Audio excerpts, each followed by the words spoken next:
Hi, and welcome to Best in Tesla News, episode 254. Europe's car makers are starting to discount EVs and hike petrol car prices as new emission rules looms. And one automaker that is feeling the fall in BEV demand in Germany the hardest is Stellantis, which has been in free fall in all of 2024. And Tesla's full self-driving version 13 continues to blow people's mind. And now even Google is out saying Tesla is the leader in full self-driving. And Tesla is full steam ahead on their charging network, embarrassing all the competition. And it has started. Legacy automakers facing decline are merging to survive. And Tesla's Lithium Refinery has been turned on. And Elon Musk is securing a supply chain for Optimus. And the Cybercab is coming to the streets of Austin. And the refreshed Model Y will start production probably in January. All of this and much more in today's episode. Start right in.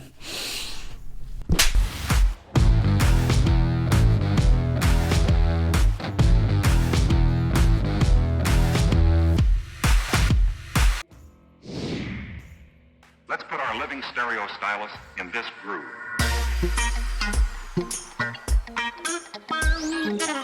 And we are getting closer to what we have been talking about for the last couple of years. That automakers will ramp up EVs not just because they want to, but because they're forced to. As we are only weeks away from Europe getting stricter CO2 emission targets. Europe's car makers are starting to discount EVs and hike petrol car prices as new emission rules looms. Car makers have started with their pricing strategy to steer demand towards EVs in order to reach the CO2 targets and avoid penalty fines, said Beatrix Keem of the Center of Automotive Research. The European Union will dramatically lower its cap on automotive carbon dioxide emission from January the 1st, meaning at least 1/5 of all sales by most car companies must be EVs to avoid heavy fines. So far in 2024, only 13% of all vehicles sold in the region have been electric. Data from the European Automobile Manufacturers Association (ACEA) lobby group showed. The tighter rules comes as sector is already dealing with excess capacity due to lackluster sales and growing Chinese competition, prompting profits warning from Volkswagen, Stellantis and others in recent months. With just weeks to go, Europe's politicians are urging Brussels to rethink the target, but car makers are getting to work, aiming above all to avoid fines that could reach 15 billion euros based on current sales, ACEA chairman said.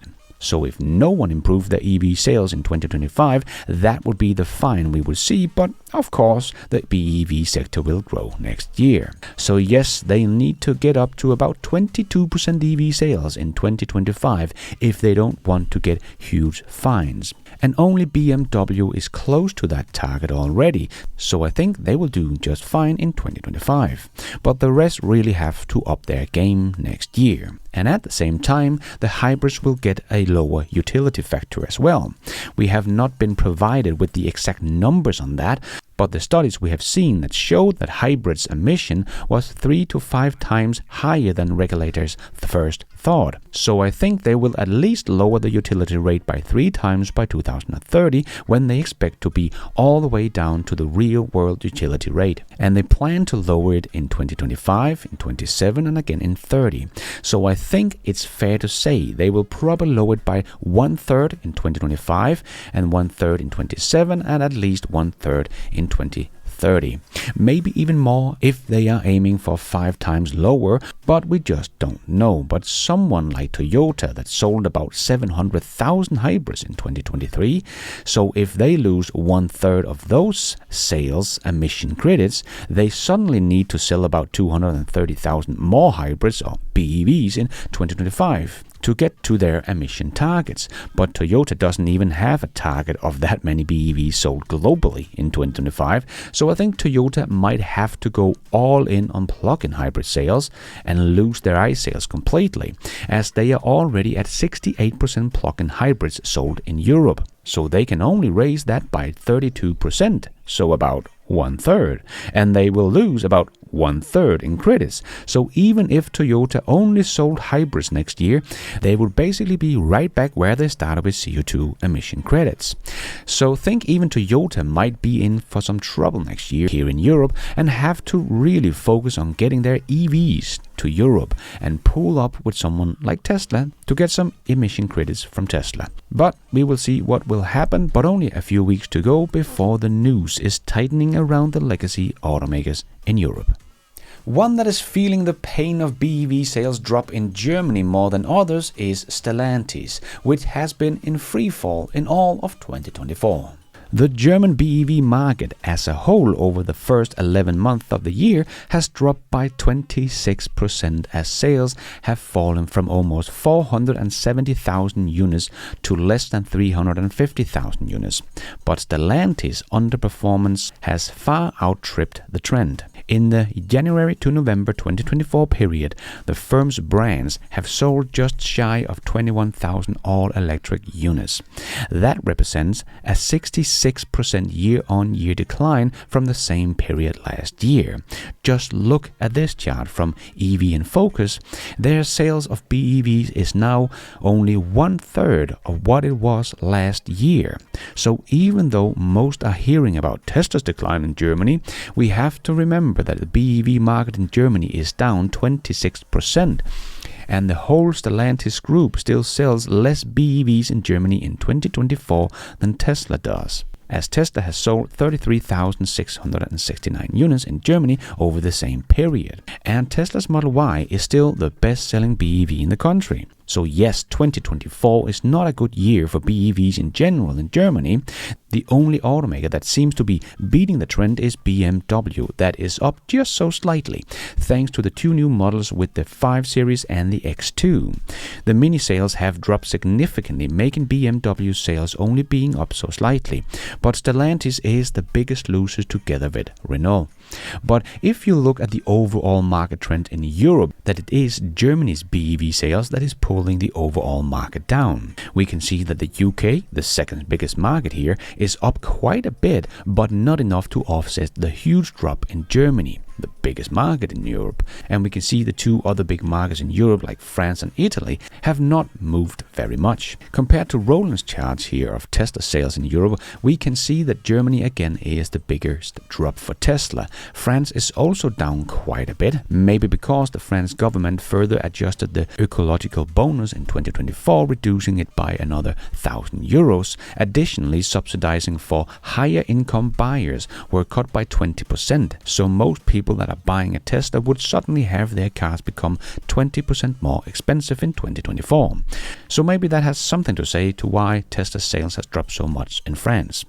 We do also see a drop in Denmark here where I live as well, but we also have to remember that Tesla was completely dominating in Denmark in 2023, being the best-selling brand of any kind and having the best-selling car model of any kind. And the Model Y was not just the best-selling car model that year, it was the best-selling model that has ever been sold in the country's history. So a fall in Denmark doesn't mean that much. Tesla still has the best-selling car model in the country again this year.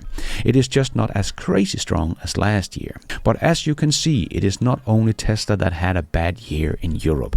That is basically everyone thanks to Germany's big fall. But Stellantis is without a doubt the biggest loser in Europe's BEV race in 2024. Let's see how all of this will play out next year when the CO2 emission target that we just talked about will be stricter. As we can see, the downward trend in Europe might already be turning, as in November BEV sales were actually up 17% in Europe and the BEV market share was 17.5%. And that is despite Germany still down 20% in Europe, so other markets seem to grow pretty fast again. Tesla's full self-driving version 13 continues to blow people's mind, and now even Google's CEO is out admitting that Tesla is the leader in this space.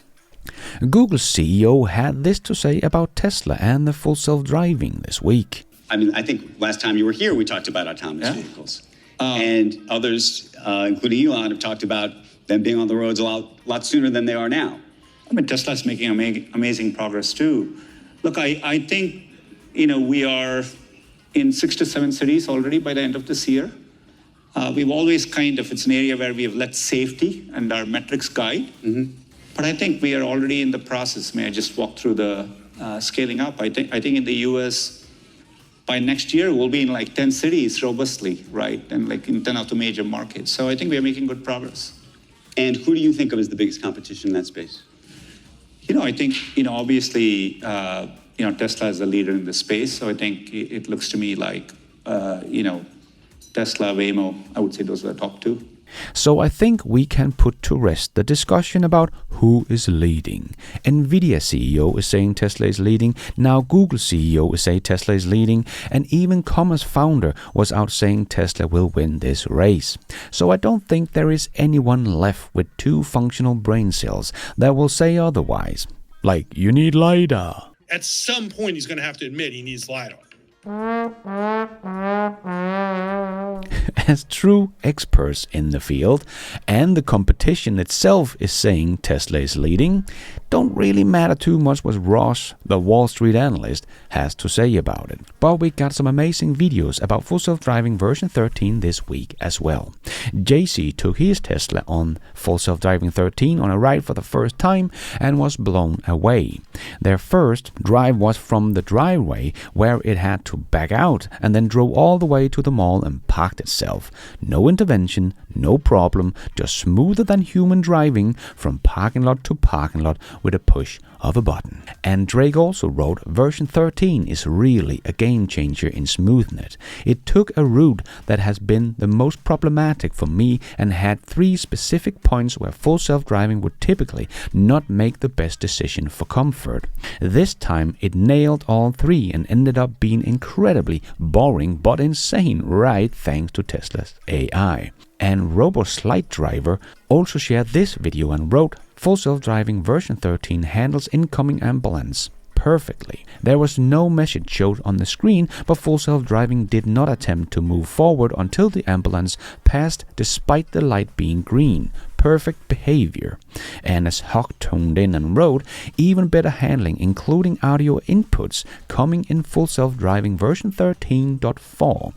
Just amazing. But most impressive might be this one with Jordan that shared his video of his first experience with version 13 and put it to the test. As he wrote on X, couldn't wait to put Tesla's full self-driving version 13.2.1 to the ultimate challenge of navigating rush hour traffic in the heart of New York City. Spoiler alert, it crossed it without a single intervention and disengagement in over an hour of driving.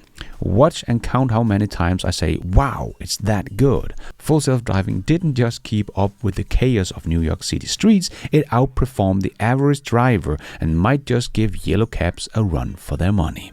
Tesla nailed it with this release. It feels like it is reading my mind at times. This is just nuts. 1 hour of driving New York City rush hour traffic with no problems. That is just insane. I know that we all here in the Tesla community know about version 13's crazy ability by now, but just remember, most people in the US don't know Tesla can do this. Just imagine going to test drive a Tesla and then the car can drive you from parking lot to parking lot and it will just blow your mind. And then you go out and test a Ford Mach-E, ID4, Chevrolet Blazer EV and you have to drive that thing yourself. They are going to feel like dinosaurs. Version 13 going to wide release is going to create so much demand for Tesla's cars in the US, in my opinion, as no other car manufacturer has anything like this. You can only get this with a Tesla car, and they have a starting price that is below the average selling price of a car in the US and cost about the same as an ID4 or a Mach-E that can't drive you around and never will. This software is going to kill the other guys. They are already having demand problem with their EVs as it is today. like we know from Ford with the F-150 Lightning they have paused production of from mid-November all the way to next year. What do you think will happen when Tesla truly turns all these old guys' cars into flip phones? Tesla's demand will skyrocket and the others will fall off a cliff. When the world starts realizing just how amazing Tesla software is, even when you have to keep an eye on it, it is still some amazing stuff. But next we'll get to unsupervised full self-driving, and then it's just game over. Who would then buy anything else other than Tesla haters, of course, but let them drive the dinosaurs and everyone else can drive the future. And we are seeing Tesla getting things ready in other countries, like Tesla's Actual Smart Summon is now available in South Korea and China as well. So taking small steps to get full self-driving to other countries as well. And as Tesla Chan wrote, many Koreans have started buying enhanced autopilot. If full self-driving version 13 is applied to Korea, we will definitely purchase full self-driving as well. Yes, Tesla getting version 13 to a global wide release is going to be such a huge demand lever for Tesla to pull. And Tesla is in talk with the city of Austin over full self-driving technology, as Tesla's employee has been in touch with the city's autonomous vehicle task force since at least May to establish safety expectations for the vehicles. So it seems like Austin will probably be the first place Tesla will test out the Cybercab service.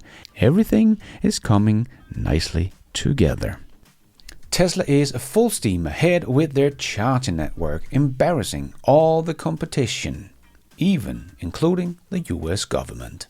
We all remember how people were screaming about Tesla's charging would now just stop and die as Tesla fired most of their charging team. But let's just take a little look at the pace of Tesla's charging is having right now, because I look back on December the 17th to the 17th of November to see how many stalls has Tesla actually installed. And what is your guess? 10, 50, 100? Tesla has opened 846 stalls in that 30 days time frame. That is more than the 588 stalls Electrify America installed in all of 2023. But Tesla is of course also a global player with over 62,000 stalls. So compared to basically everyone else, Tesla is completely dominating the global charging space. Only outdone by the Chinese government that really puts the US government to shame, as at the end of May, China have reached almost 10 million chargers throughout the country, making a significant 56% year-on-year expansion.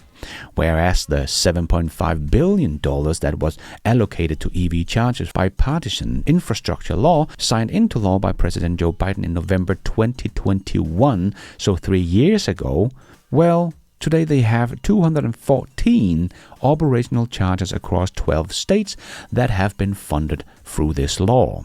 Additionally, there should be 24,800 projects in progress across the country, indicating significant numbers of chargers in various states of development and installation. But after 3 years, they have 214 chargers working, and Tesla put up 856 chargers in a month. China, 10 million chargers available. I think it's a good thing that Tesla's chargers has become the standard in the US, so maybe the new government that actually do want to collaborate with Tesla can get a lot more chargers up in collaboration with Tesla, because so far it has been pretty embarrassing what the US government has done so far. Even in my little country of only 6 million people, we have over 26,500 chargers available today. So in total in the US you do have over 200,000 available chargers, but that makes about 1,700 citizens per charger, where in my country is about 225 citizens per charger. So we have about 7.5 times more chargers available in my country per citizen than in the US. So the US definitely need to speed up things. There is a reason why the European Union has given energy companies funds to help put up EV chargers, to get the companies that actually know how this is done money to put them up. Like Tesla, it received approximately $160 million from the European Union for installing and upgrading of about 7,200 supercharger stalls across 22 countries in Europe under the Alternative Fuel Infrastructure Facility.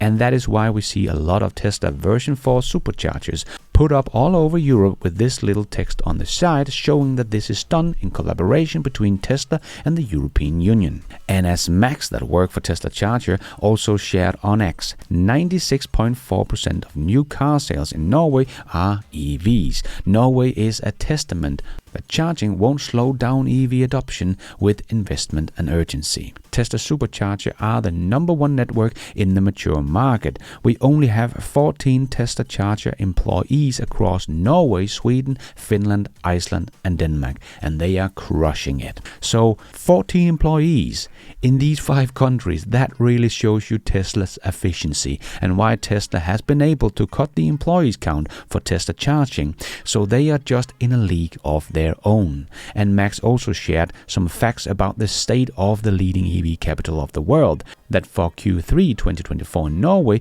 battery electric vehicles was 96.4% and plug-in was just 1.1% and combustion engines 2.5%. And Tesla was 30% of sales.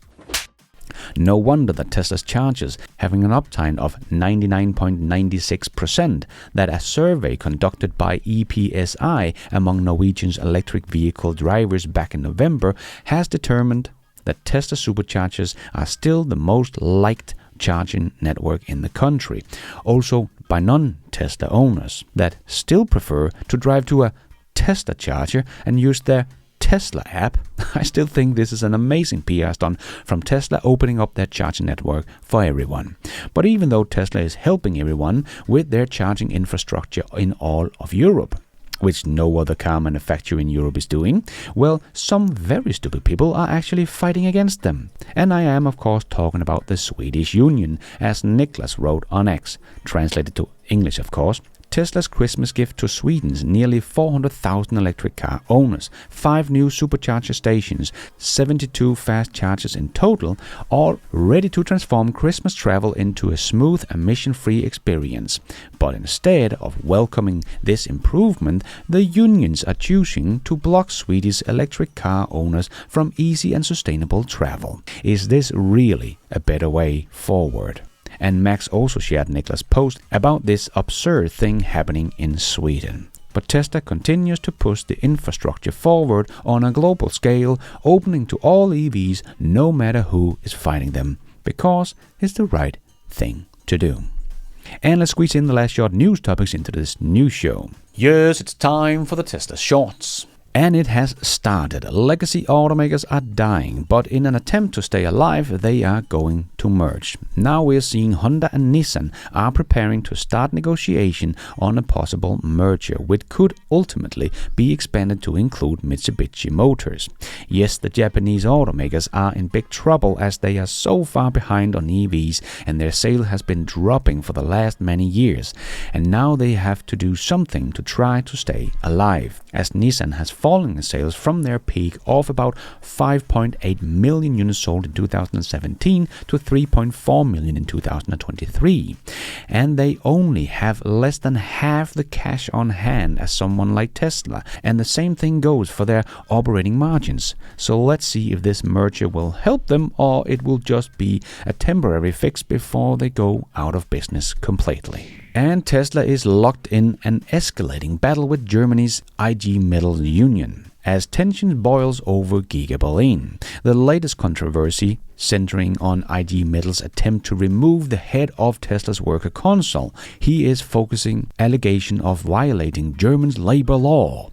Tesla, however, has fired back, describing IG Metals' court motion as a desperate move. Since the start of the Gigafactory, IG Metal has reportedly tried to cause unrest in our factories and put obstacles in the way of our success strategy, Tesla stated via Reuters. The automaker insists that its workers enjoy benefits equal to or better than those negotiated by union agreements, framing IG Metal's action as an attempt to undermine its independent operations.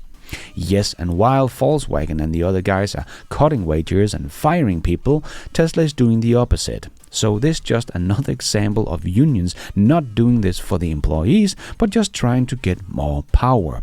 And is just angry over they lost when the workers voted for becoming part of the union back in the beginning of the year. And Elon Musk is securing a supply chain from Optimus. As long as Tesla can pay for chips, TSMC will provide them, their CEO said. And as Elon has said about Optimus, the toughest part by far is improving the design of Optimus for ease of manufacturing and tooling up a complex supply chain so it can be made in significant numbers. And Elon Musk is making sure Tesla can make Optimus in significant numbers.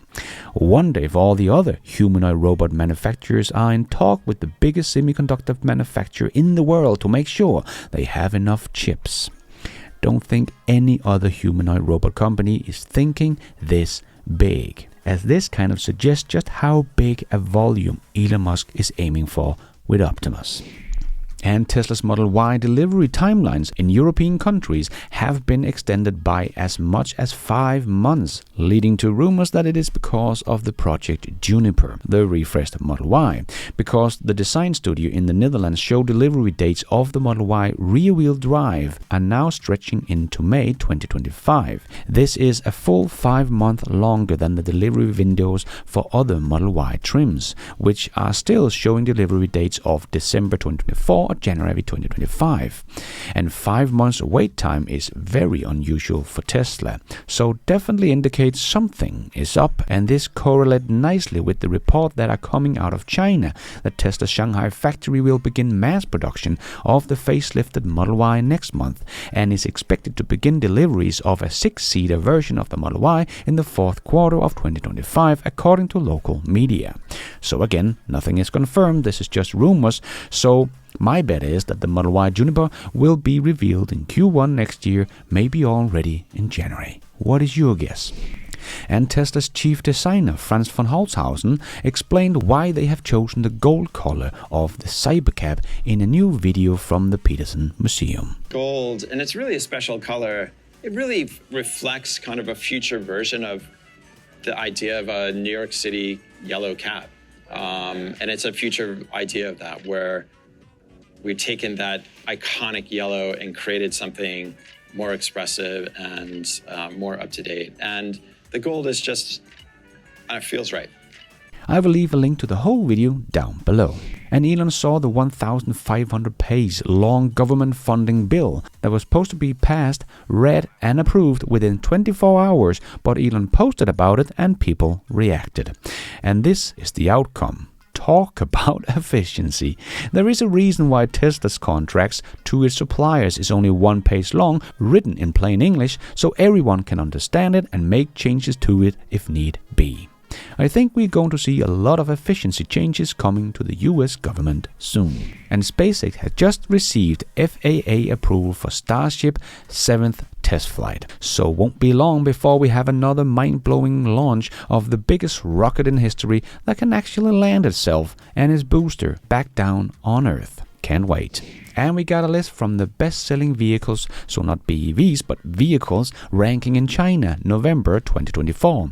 And as you can see, not surprisingly, number 1 is the BYD Seagull, so BYD's little $10,000 BEV. But right after that car, the Model Y, that has a starting price of $25,000, but the Model Y is down year over year, but we do also find the Model 3 on the list here at the number 10, but that refreshed beast is up 85% year over year. But you can see that this top 20 list is basically mostly Chinese vehicles today, together with Tesla's 2 volume vehicles. And then we have a few models from Volkswagen as well. But that is basically it. Not many foreign car companies are left on the top 20 list of best-selling cars in China. But Tesla's 2 models are both in the top 10 list. So easy to see what is happening in the biggest car market in the world. The legacy automakers are losing to the Chinese and Tesla that were hardly present there just 4 years ago. And last week, Tesla China sold the largest number of vehicles in the luxury category.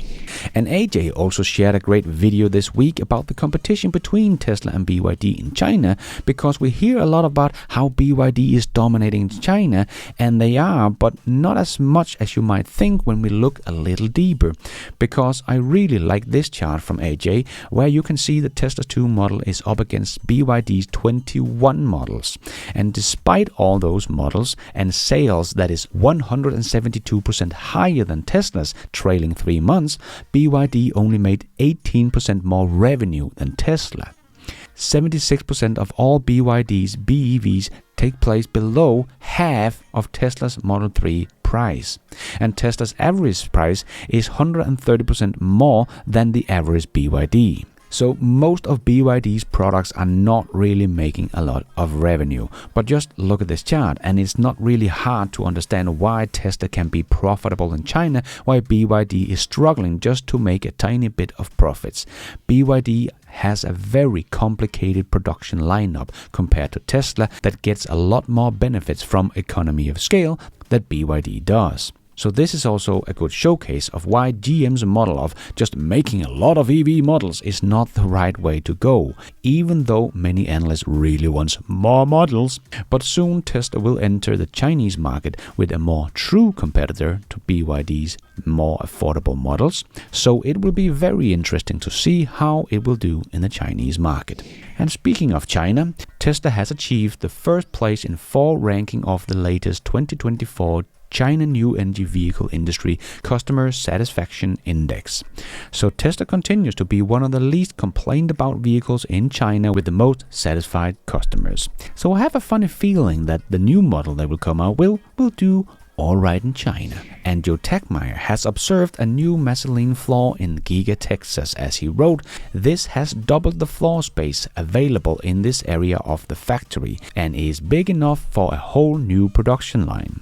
Just also happens a ton of new production equipment is stacked across the highway waiting for installation. So let the speculation begin in the comments below. What is this for? For the more affordable model, Cybercab, or maybe Optimus robot? Whatever it is, this does give Tesla a lot more room to play with in the already huge factory. And Dongfeng has officially entered the Mexican auto market and launched more than 10 models there, including BEVs and hybrids. So the Chinese might not be able to get into the US market because of the high tariffs, but they are starting to surround it, trying to steal market share from the old guys just outside the US. And Tesla shared on X, this week we fed raw material through our kennel of our Lithium refinery outside of Corpus Christi, Texas for the very first time. Increasing lithium refinery capacity is critical to a sustainable energy economy. Yes, Tesla, the car company, is making the first large-scale lithium refinery facility in North America, making a strategic step towards vertical integration for Tesla, potentially lowering battery production cost and reducing the dependency on long-distance material transport, and the dependency on China that sits heavily on the supply of refined lithium.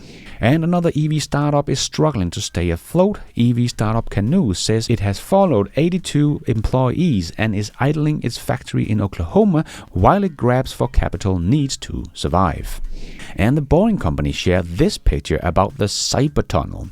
This tunnel is designed for the Cybertruck to autonomously travel from the production line to the shipping zone, enhancing manufacturing efficiency. This is just going to look so futuristic. I can't wait to see the first Cybertruck start coming out of this tunnel all by themselves, just like at GM and Ford's EV factories, right? And battery storage is taking off like a rocket in 2024, but this is only the beginning. As special advisor to the International Energy Agency, Executive Director Alessandro Blasi described battery as the ultimate frontier and where the next chapter of the energy revolution is, as he wrote on LinkedIn. The key theme for 2024, batteries. One of the traditional problems in energy domains has been to have access to energy, so the rush to explore new resources and develop the infrastructure. Then came the issue of making energy as sustainable as possible. The issue of pollution and emission has increased over time. Now the key topic is how to store it, electricity, and make it available anytime. So here it comes, batteries. As you can see on this chart, the growth of battery is just shooting straight up. And don't forget, as I showed in last week's news show, who is leading in this space, right? Yep. No one is even close. So I think 2024 is going to be a very good year for Tesla's energy storage business, and so will the next year, and the next, and the next, and the next, and the next.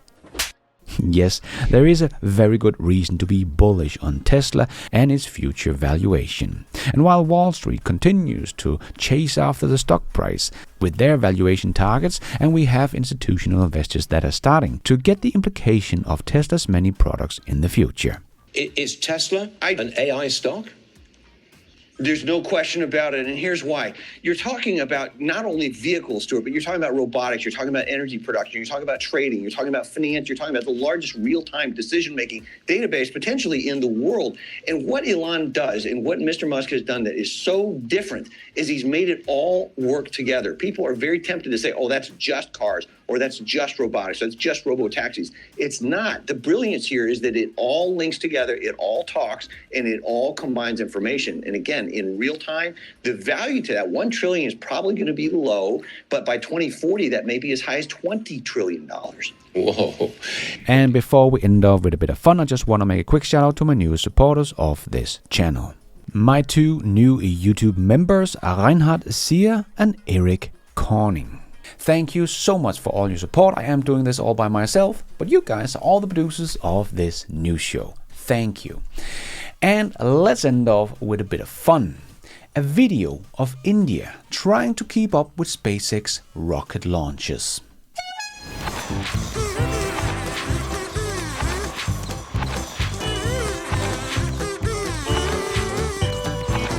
That is all we have time for in this news show. Hope you enjoyed it. If you did, don't forget to hit that like button. It really does help this video out a lot so others can find it on YouTube. And if you did like it, maybe you want to consider hitting that subscribe button, notification bell, so you don't miss out on future videos just like this one. And if you're already a subscriber to the channel, thank you so much for the support. But if you want to support the channel even more, remember you can, for as little as $1, become a patron of this channel, or become a member of the YouTube channel to get a shout out as some extra perks like early access, ad-free versions of my videos, exclusive videos. So hit the members button or check out Patreon to find out more. And don't forget to follow me on X. I post pretty much all the news as it comes out and a lot more. And check out the merch store to get some merchandise and support the show. It is also possible to support the show without becoming a member or a patron. There is a donation option down below or on my website bestintesla.com. You can also become an executive producer and get news articles, exclusive videos, behind the scenes, and access to all my research charts and spreadsheet also on bestintesla.com, or as simple as hitting the super like button. And thank you for watching. And until next time, take care out there and be nice.